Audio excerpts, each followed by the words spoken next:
Hi, for this video I will share about e-commerce 101. So, what is meant by e-commerce? By definition, e-commerce is commercial transactions conducted electronically on the internet. It includes all buying and selling transactions that occur on the internet. That's the simple explanation. So, to make it easier to understand, e-commerce is divided into two. The first one is a catalog store and the second one is a sales page. So, this is an example of a catalog store. If we look at the eCertifica website, we know it is a website. For example, I will show it live directly. So this is an example of a catalog store. Usually a catalog store is suitable for the fashion business niche, but we can also use it to sell food. Usually these are products people already understand. Clothes, baju kurung, baju Melayu. People already know that it's clothing. We can't even educate them. This is baju Melayu. It has been passed down from generation to generation. That is a catalog store. Sales page, what is it? A sales page, if you notice, you might have come across a website that is longer. For example, this is how the website looks longer. So what is the purpose of a sales page? This sales page is specifically for products or services that need to be educated about. For us to sell supplements, we need to explain what the supplement is made of, for example. Next, let's look at the important advantages of it and how it can help with various aspects of our health. So a sales page is very suitable. But for this video, I will focus more on catalog stores. And also for the examples, I will be sharing about fashion. So most of the examples will be in fashion. Briefly, I just want to inform you about the advantages of e-commerce. For your information, the estimated revenue in 2022 for the Malaysia B2C e-commerce market for retailers was 36.92 billion. Okay, that's very, very high. If this is in Malaysia, then abroad, for example, in China, it has already exceeded a trillion. So if you look here, in 2003 and 2004, fashion was very, very high. So for those of you running a fashion business, if you are not engaging in or utilizing e-commerce, you are missing out significantly. That's why, as I mentioned in this video, I will be sharing more about the next steps in fashion. But it is also applicable to other businesses. That data is overall in Malaysia.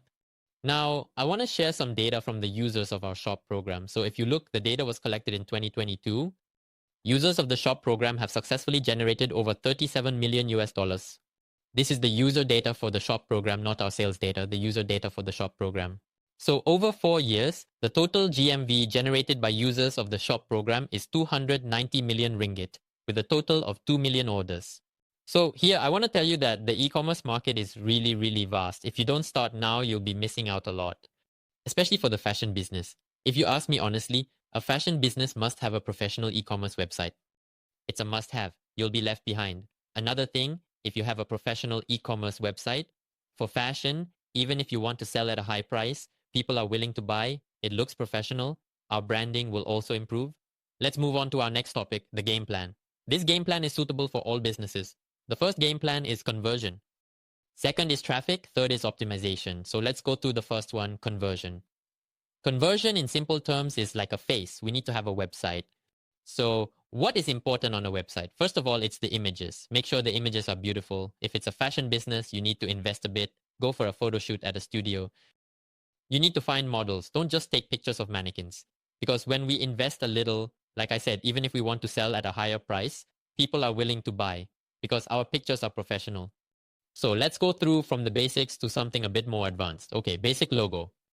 A logo might sound simple, but a logo is very, very important. So if you take a look, this logo here, this is it, and its setting is in landscape mode. Make sure the sizing is 200 width and 100 height. Ensure the images are in JPG, PNG, or WebP format. WebP is the best. Also, make sure the images are below 200 kilobytes. This is because we want to ensure our website is fast. If our images are too heavy, the website will become slow. When it's slow, customers will feel frustrated when they visit our website. Layla didn't end up buying it. If you help take a look, this logo is already nice. But actually, we can still improve this logo. What do you think? If I show the difference between the left and right, you can clearly see the difference. It looks simple, right? But it plays a role. So what's the difference if you look at it? The right side has the background removed. So more professional. So how do you remove the background? Just open Google, search for background remover. Relax, simple. That's the simplest way. If you want something more advanced, you can use Canva or Photoshop. But to make it easier, just Google it. Then there's the banner and the slideshow. So what is a banner?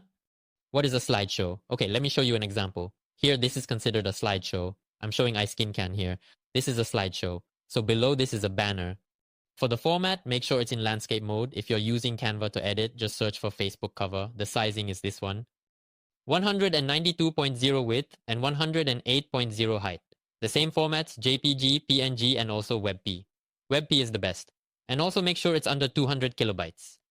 So if you could take a look, this is how it appears in desktop form, and this is how it looks on mobile. The reason why the images need to be consistent is so that they look good even on mobile. Same sizing.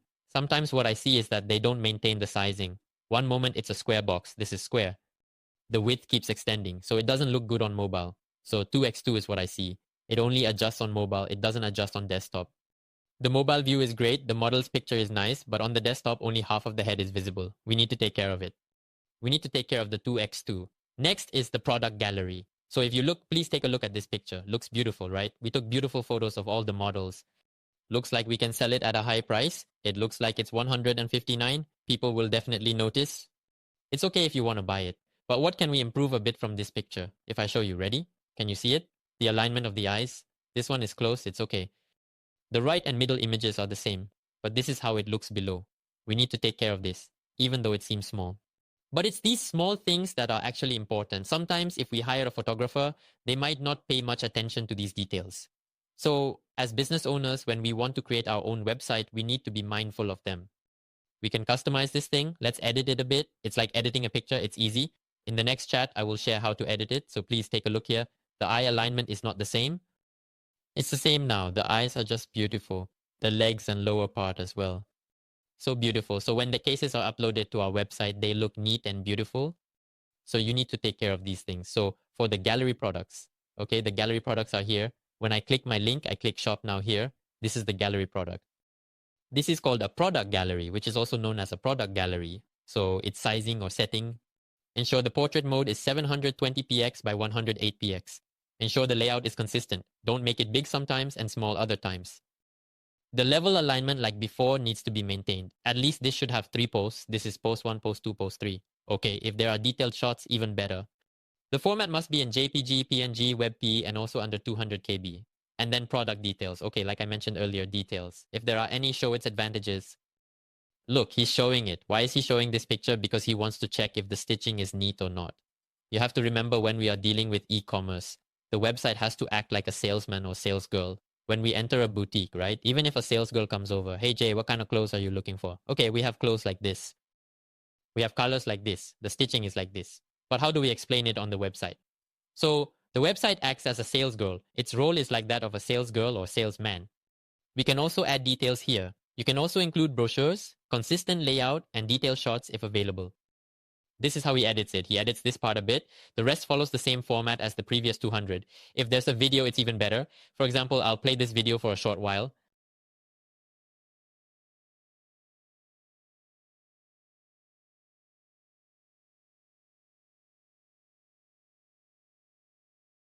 Okay, so this video is more about showing the customer experience, like how they unbox the product. This is actually important. If you have it, include it just like this one. This one is more about the photo shoot. If you ask me, the previous one is better. Okay? But this one is also good if you have it. Next. That's the first thing. The second is product info. So product info can be displayed with the product. For example, I'll explain what is meant by product display. Okay? If your collection has fewer than 6 colors, you can separate the options to show only the size. Okay, what do I mean by this? Let's say this is my collection. Tori, Tia, Talia, Tili, Tabi. Okay, I choose one, Tia. So Tia is one collection. Okay, this one collection, Tia, has 1, 2, 3, 4 colors. So since it has 4 colors, it's less than 6, right? When there are 4 colors, I suggest making sure the option is only size. Okay, we can do it like this. We have color, we can choose size, we do it like that. But why do I suggest if there are fewer than 6 colors, to do size only? Why? We need to look from the customer's perspective. When they enter the Tia collection, at a glance, they can see the differences in the yellow color, the jet green color, and the pink color. Just at a glance. It's better, right? If the product has only one color, it's a hassle to click and choose to see what black looks like, what mustard looks like, what green looks like. That's why if Tori's collection has more than 6 colors, separate them by color. Remember, not everyone might buy now. Maybe they'll buy later. So, for collections with more than 6 colors, you can do what I did earlier, like black with sizing.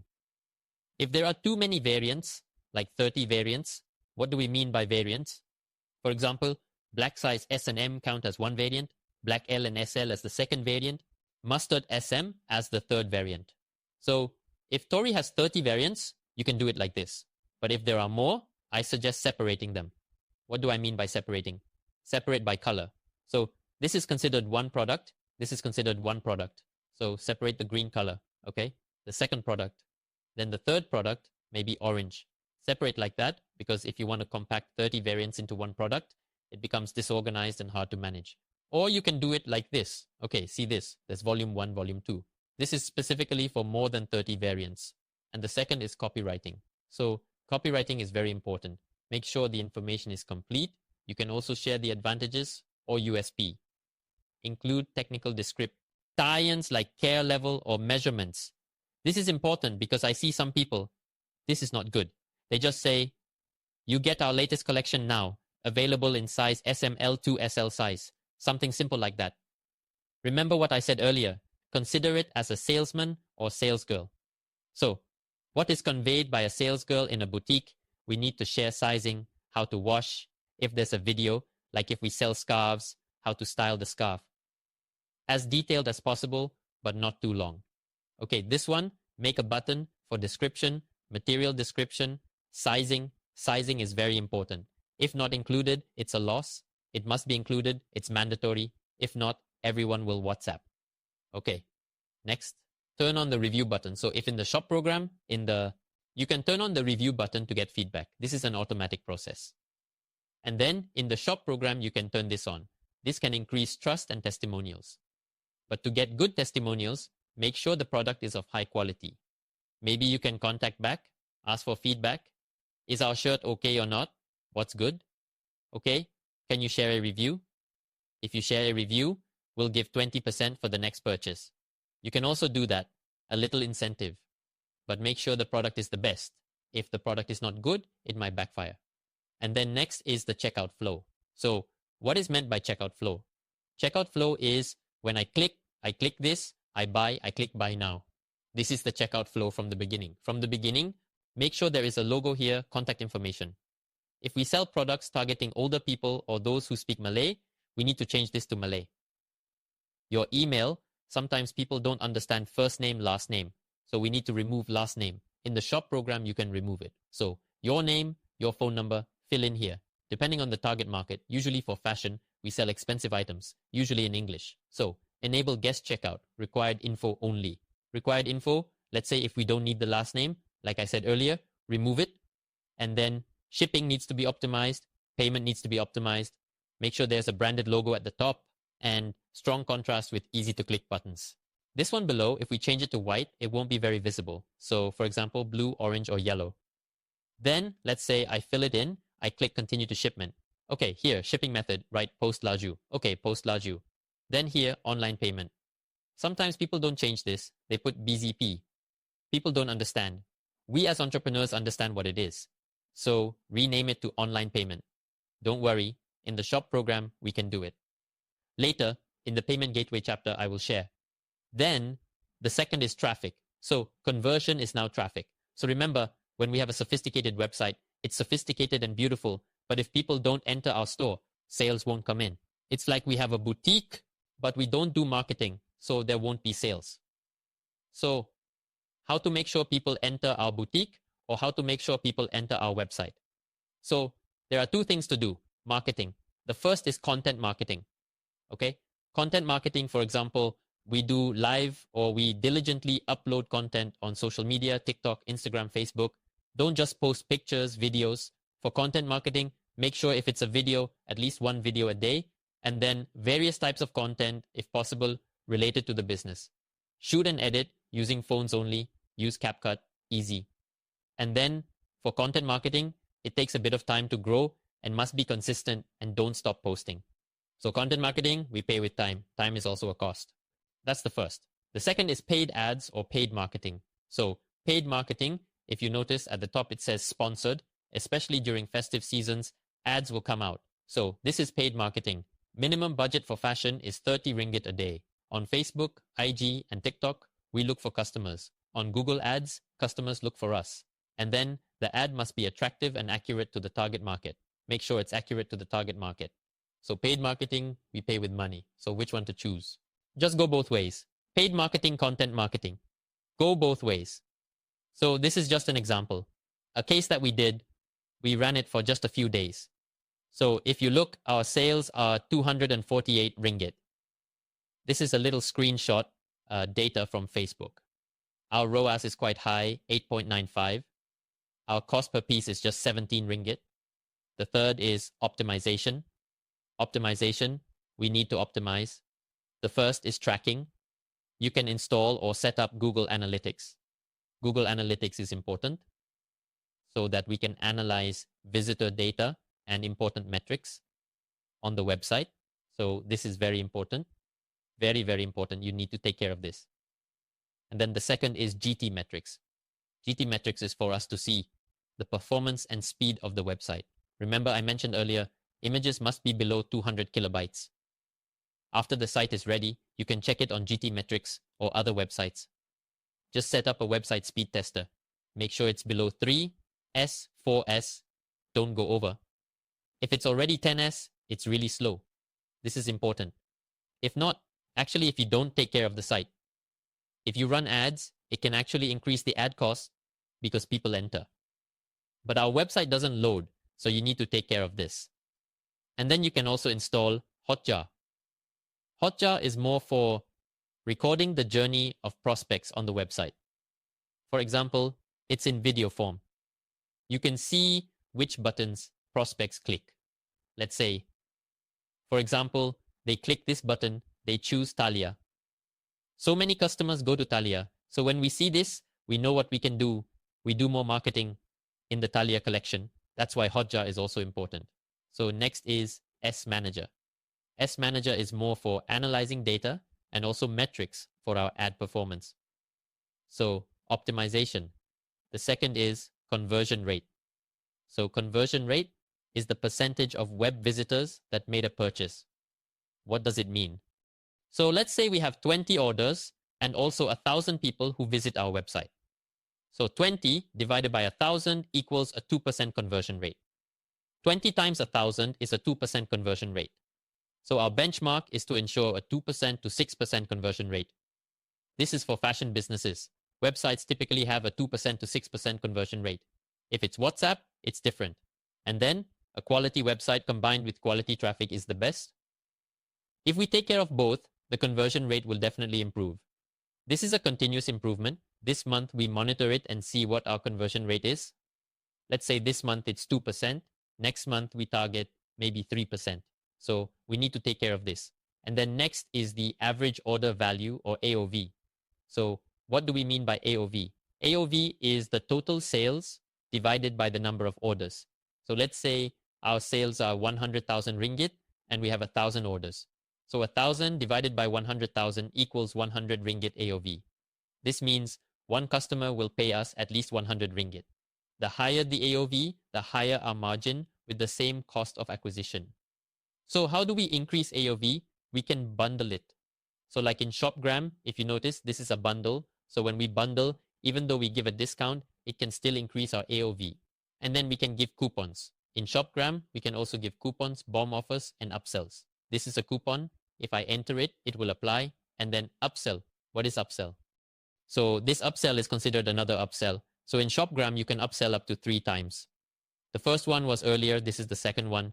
The third one is after making the payment. That is the best upsell. I will continue to experience a bit more for the next steps. And then for AOV, we can make quarterly and yearly improvements. So this is from Google Atlantic that we run. So this is a bit of sales data from our ShopGram users. We just shared it. If you look at the highest sales on the website, it's 159. So from 0 to 1 million. This one is 162,000 ringgit per month. This one is 250,000 ringgit per month. This one is 280. This is the best one. The total number of orders is 65,000. The total sales amount is 7.8 million ringgit. Okay, so a little recap. The first thing is the game plan composition. There are only 3 things you need to focus on: conversion, traffic, and optimization. Optimization should be done once conversion and traffic are good. So for conversion, make sure to take care of the images, product info, and checkout flow.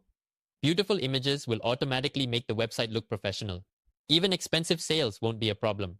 For traffic, there are two things: content marketing and paid apps. Content marketing costs time, while paid apps cost money. For optimization, you need to take care of three things: tracking, conversion rate, and AOV. So that's all for the e-commerce 101 chapter. Thank you for the optimization.